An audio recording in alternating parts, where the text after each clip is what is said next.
everyone, and welcome to this episode of Pardon Your French podcast. I'm Vanessa. And I'm Stephanie Lauren. And we are here today with Annette. And Annette is here to just have a little chat with us about some of the things that happen when you move to France. A lot happens when you move to France. Yeah, exactly. And so we've known each other for a while, and I was trying to explain to Steph kind of our relationship. So I know I met you years ago at Longueville, but you didn't used to be really as active in the golf group, maybe with the ladies. Well, yes, with the ladies, but I got more active when my husband died. I decided I couldn't sit at home and do nothing, so I threw myself into golf. But he's good. And everybody was so friendly, really friendly, helpful, kind. And yes, I enjoy it. And I always think it's funny because they kind of treat you like a China doll. The older guys, they're like, oh, don't say that. Annette's here. Oh, we have to be. No swearing. No swearing. They apologize when they swear, and I think, I've heard it all before. Yeah. Trusting that I've probably used it, but never mind. Yeah. She seems like such a nice lady. Of like the queen, like they must behave. Like you have an aura. It's because I'm so much older than them. Yeah, I am, but it doesn't matter. No, you're just a number. Yes. No, it really, truly. They're all of that generation though. That's like, oh, we have all this respect for women when we don't say anything in front of them. And I was like, yeah, but you say it right behind their backs all the time. I'm always there for it. But they say it in front of you, but not necessarily. Yeah, exactly. Which is nice. I think it's respect, and I do like it because I don't actually use that language on the golf course. They may, but I don't. No, They don't know what I say when I go home. So this is the first time that I have met you. I've heard all about you from Vanessa. The most amazing things Vanessa has told me about you, and I was so excited to meet you. So we've only literally met 5 minutes ago. So tell me about you and how you came to live in France. My husband was over picking up his youngest from Paris. She'd been working in a juice bar, and she'd gone off somewhere, and he was sitting in a cafe, allegedly drinking coffee. Heard the accordion play and thought, wouldn't it be nice to move to France? So my mother had died. His children were off his hands. Thought more, we'd both been made redundant from work. Why not have a new adventure? So we moved to France. So where did you move from? Where did you move? Glasgow. Okay. Yes. And I knew nothing about coming to France. I was very much what you would say the trailing spouse. I was so ignorant, so naive. But I thought, why not? It'll just be like living in Scotland. And was it? No, I think one has to remember, as soon as you cross the channel, you forget your Anglo-Saxon ideas. Yeah. You don't. When I was in Glasgow, I wouldn't even get out the bedroom unless I had mascara on, because I had to go to work. But now, I put it on today. But other than that, yes, you've got to change your attitude. Different culture, different ideas about life, and the paperwork. Yeah, the paperwork. So then when you moved over, did either of you speak any French? Mike spoke French. I had a smattering. I'd done French at school. I'd been on exchanges. So I vaguely knew the language. But I was lazy. He spoke French. So I just said, we have to do this. And he would get on. Yeah. Yes. So yes, he read the newspaper. We listened to French radio, French television. We didn't have British radio television. And his French improved and mine just stumbled along. So then have you found that as kind of a stopping block since he's passed? Or No. do you feel like you're a lot better? I'm a lot better because I knew I had to sort of pull my socks up and get on with it. Yeah. And I go to French classes. I read when I have time. French newspaper. I listen to French radio all day. And television, and that's it. Yeah. And also, I'm lucky because on a Monday I meet people, and there's a French lady there, and she doesn't speak English, and they all speak English because they don't make the effort. And I say to her, Dominique, do you understand? No. So then I have to do the translation, which is good for me. Yeah, definitely. And my French has had to, I've had to come along and get used to it. And then And I enjoy it. on a Tuesday as well, like a lot of the ladies that play golf on a Tuesday are French only, maybe. Yes, yeah. Speaker. And also actually, there is one lady, Lynn, who was a French teacher. Now, if we're playing with a French person, the three of us will talk French. Yeah. Yeah, we could speak, Lynn and I could speak English, and sometimes there is a bit of franglais. But no, we speak French. I don't always understand what they're saying because the accent can be Charentaise, Dordogne. So it's you've got to really listen. But if you say I don't understand, that's fine. Yeah. Yesterday, for example, no, Tuesday, when I took this friend to Perigord, she was obviously a bit worried about cataract operation and everything. And the receptionist, who was really nice, started speaking to her in French. And then she turned to me and I said, "Oh, no, slow down, slow down." And then we got on. She spoke French. But if you say slow down, I don't understand. Yeah, and I find them very accommodating. Yeah. That they do take the time and they are respectful that you're trying and that they just have to slow down for you to understand. I find the telephone difficult. Very, because I like face-to-face. Telephone is really difficult. And body language and understanding the whole Yeah, everyone talks with their hands in France, definitely. I've noticed watching the videos for this. I do like there's a lot of hand gestures and facial expression. Yeah, and also actually the French move their lips more than the British people do when they're speaking. They do. They'll speak out the front of their mouth.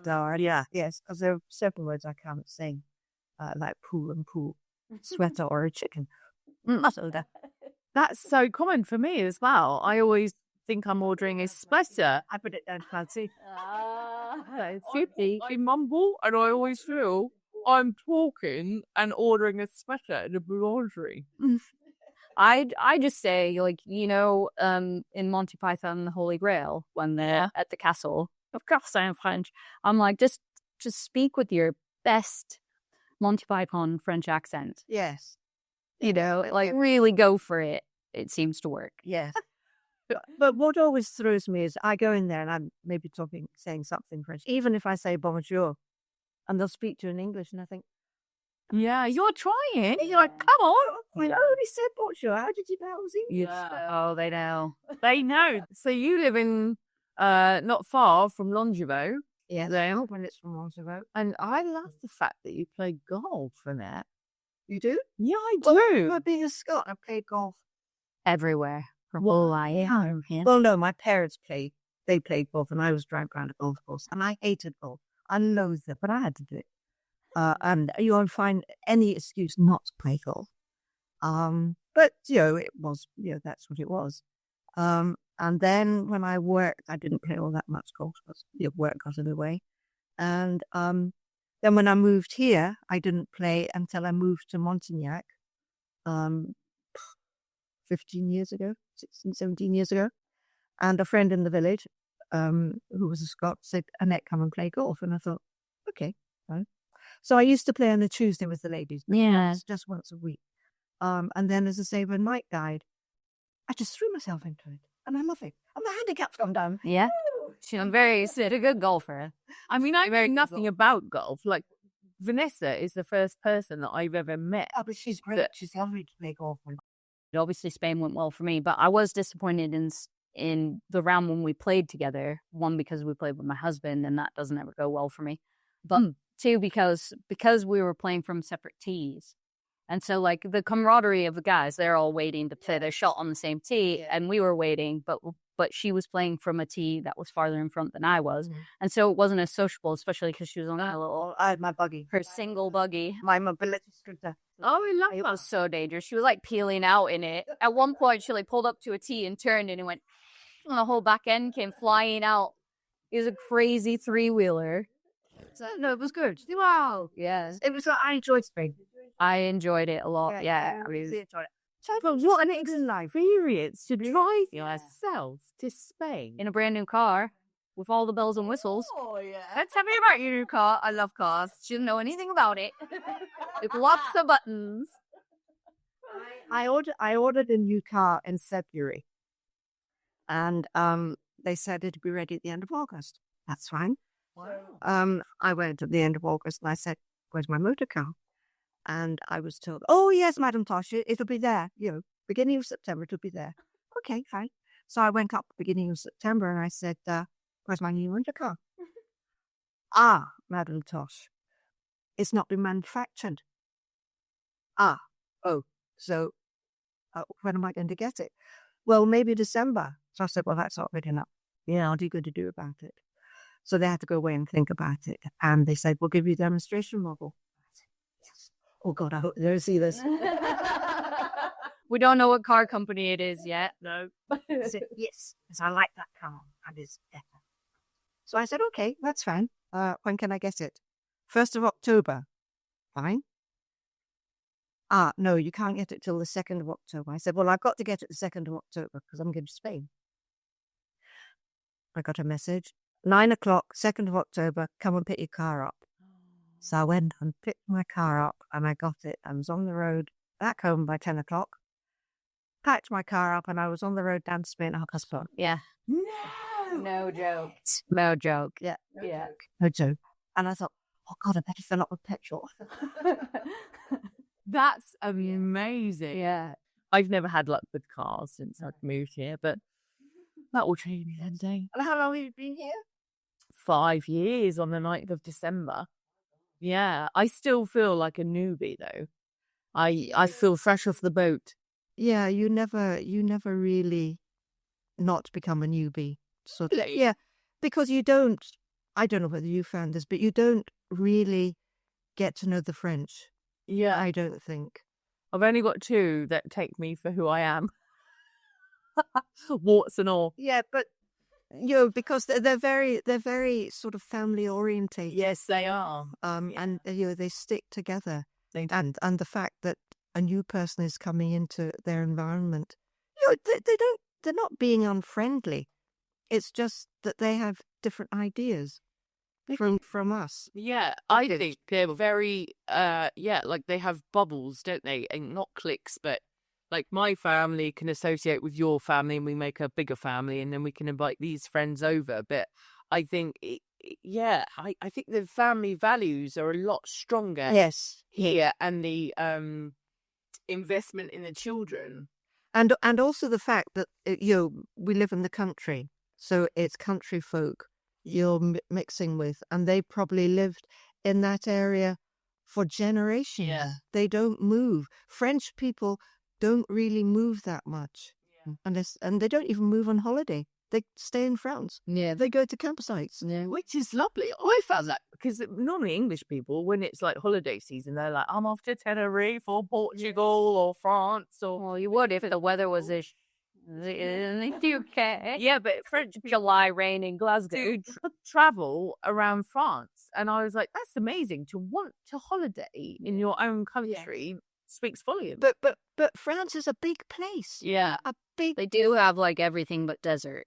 So they can't. You can go to the mountains, you can go to the coast, you can go to rivers. Yes, you can ski, you can swim, and you can surf, and you don't ever have to learn another language.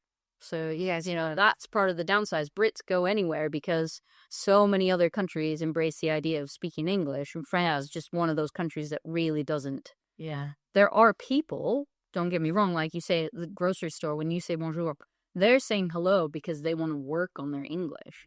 Not necessarily the rudeness out of you not being able to speak good enough French. It's that they've clocked that you speak English and they can speak. They want, They can. And they like check. to practice. Yeah. Yes. I find they like to practice. Like I got to the local spa in Brossac, and they've known me for a long time, and I can speak French enough to ask for what I want and they understand, but they then talk to me back in English because they like to practice theirs. Yeah. And I'm like, I'm honoured actually that you take the time. But I want to practice my French. Yeah, no, I just speak to them in French and they speak to me in English, and it's like that's a great kind of place to be. Exactly. Because then if you do get lost, either of you can swap into one or the other, whoever is the most comfortable, I think. Yeah.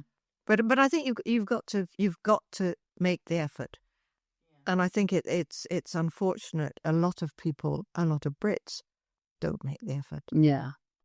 But I mean, one of the things that really impresses me about you in general is you could have just turned tail and moved back to the UK. But why? Well, obviously, but a lot of women in your situation do or would if they, I mean, But you know, people do move back. Yeah. So couples, couples, grandchildren, Yeah, health concerns.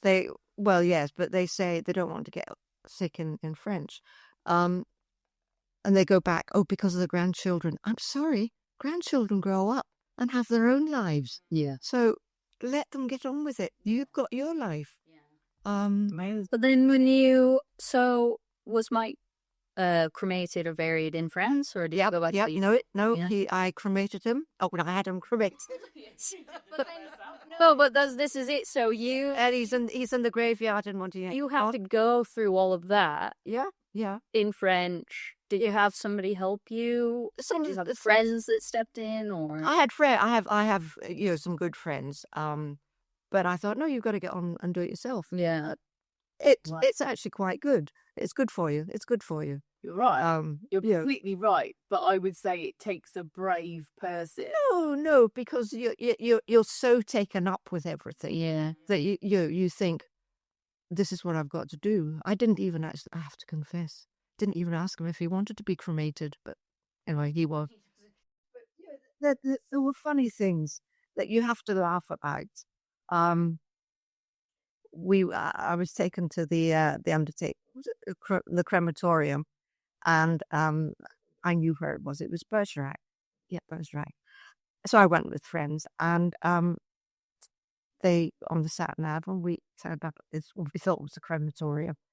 Well, it wasn't. The crematorium was down the road, and I thought, oh gosh, he's getting cremated, and we're not. You're not even there. Oh, So but that could happen in the UK as well. Yeah.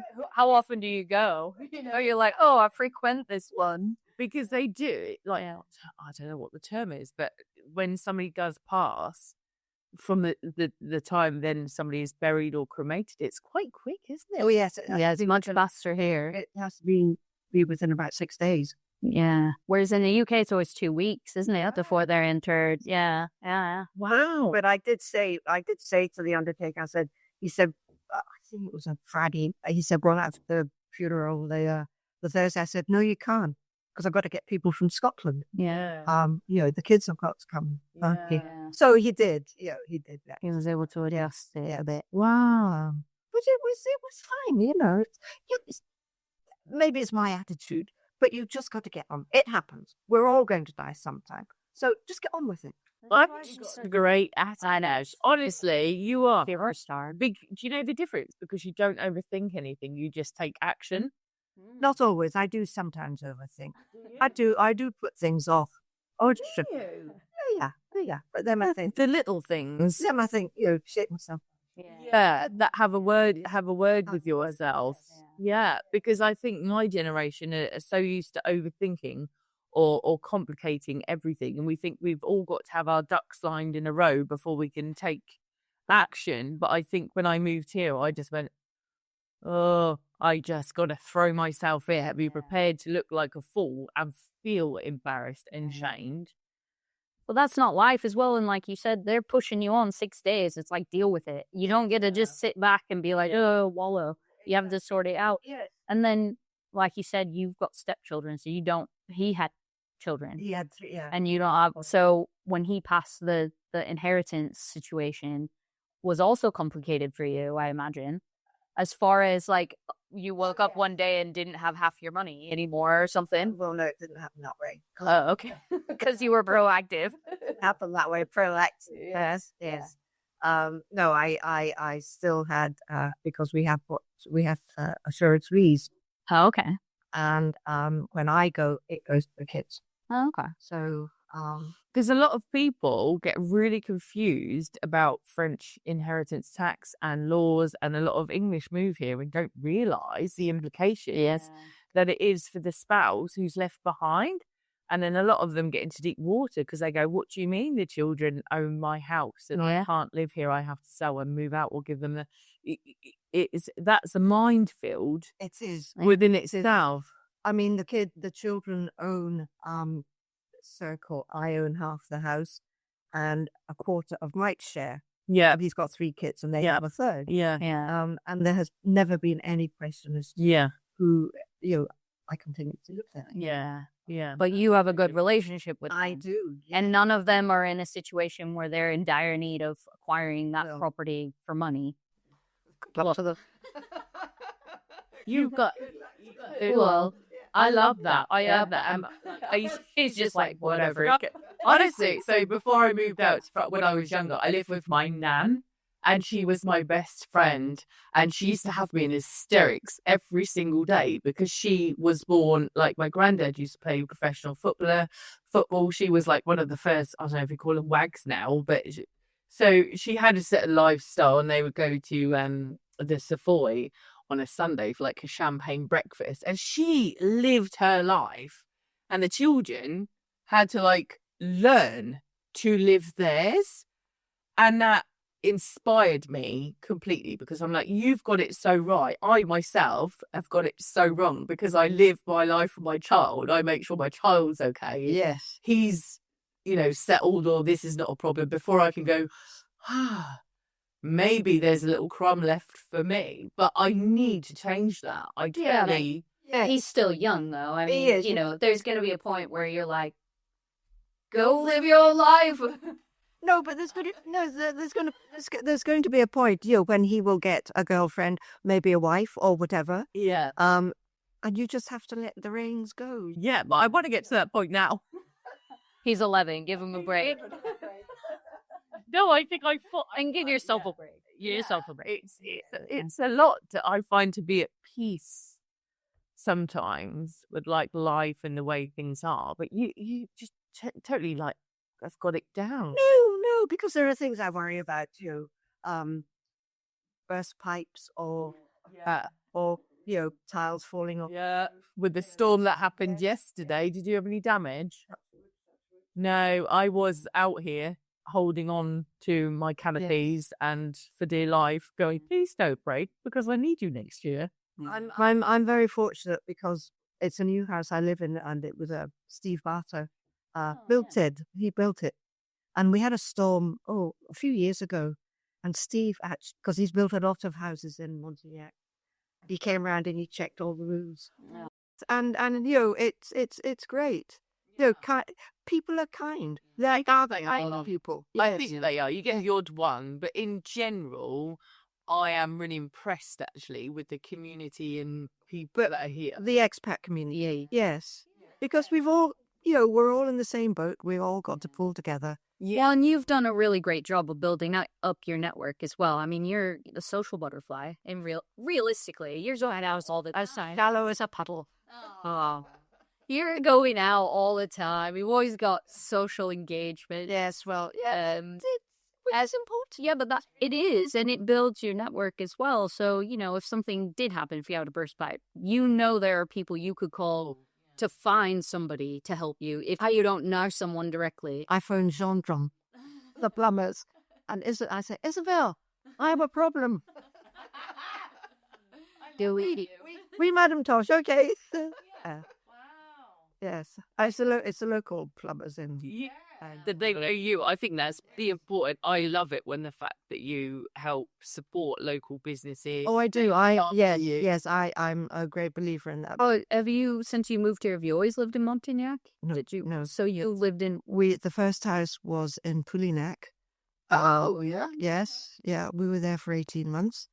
And we moved. Was it an older house? It was an older house. It was an older house, yeah. And then you bought from Barda, Brandonville. No. Then we moved to after 18 months, we moved to Saint-Antoine-Cumont. So we were in the Charente. Yeah. And then we moved to the Dordogne, Saint-Antoine-Cumont. Just across the border. Yes. She's in the Dordogne and I'm in the Charente. And I'm like, I didn't realise before I moved here that there was not a divide to it, like a thing, like the northern southern thing in England. I didn't realise that. Yes. So anyway, so at Saint-Antoine-du-Mont, we were there for, I can't remember how many years, 8, I suppose. But the house was getting too big and it was getting expensive to heat. Yeah. And things. So we then thought, we'll go to Lyon. We'll go and live in a city. Fancy, yeah. Quite. I love Lyon. I like Paris, but Lyon's lovely. And it was a hot summer and we were sitting by the fish pond. And I said to Mike, I don't think I could stand a city in this heat. Yeah. So we rethought, but we sold the house, and we bought a modern house. Thank goodness. It's all in one level. And you're in a village. Well, yeah, it's a more Yes, I'm in a village with no commerce, but does it matter? Oh yeah, you've got Sorel Désert up the road. You go to Palio. Yeah, Palio. Yeah, the restaurant. You It's go to the opening restaurant in the summer. 1st of November. Oh, what's this? That in Palio. Palio's reopening. Reopening first. So we'll see what that's good. Yeah, so that's fall. That's yeah. But it's walking back uphill. Yeah. Oh god, I can't even eat. It's a steep hill. Doggo would not. I'm here to the house some days. You don't drink anyway. But then I could drink, yeah. I need you imagine Annette wandering up the road. Well, what is she doing? I love that. So have you got any tips for people that are listening that may be in your situation, that maybe widowed in England and think, oh, I'd love to live in France? What would you? I think you've just got to remember different culture. Don't bring your Anglo-Saxon ideas over here. They won't all speak English. They love bureaucracy. And just go with the flow. Yeah. Don't try and upturn the apple cart because you can't do it. Yeah. Yeah. Yeah, you're right. Yeah. Things are done away here and they'll always be the same. She's got it so right. I've got it so wrong. I know. This is another reason to meet her. I was like, well, she can teach you on. Vanessa has talked about you and mentioned you a lot. It's lovely to meet you because I think you've got a great attitude and I'll probably go home and collapse in the heat. No. You've had a sim day anyway. I can't believe what you've done. You haven't driven very far today. You should have told me that you were going to be driving so far. It's fine. I took the wee car this morning in the big car. Oh, I love it. You did turn up in your big car and I was like, that's gonna duck and have a whiskey. That's because it's got sat nav on it. Yeah. Yeah. Into sat nav at the moment. Yeah, she's got it. Before she just had all the maps spread out everywhere. And I have to say I did bring the map with me. But yeah, it's all crazy world, isn't it? But thank God for our community and Annette. And I'm so glad that you're a part of it. And it's just amazing to meet you. Well, So thank you. Yeah, thank you so much. Pleasure.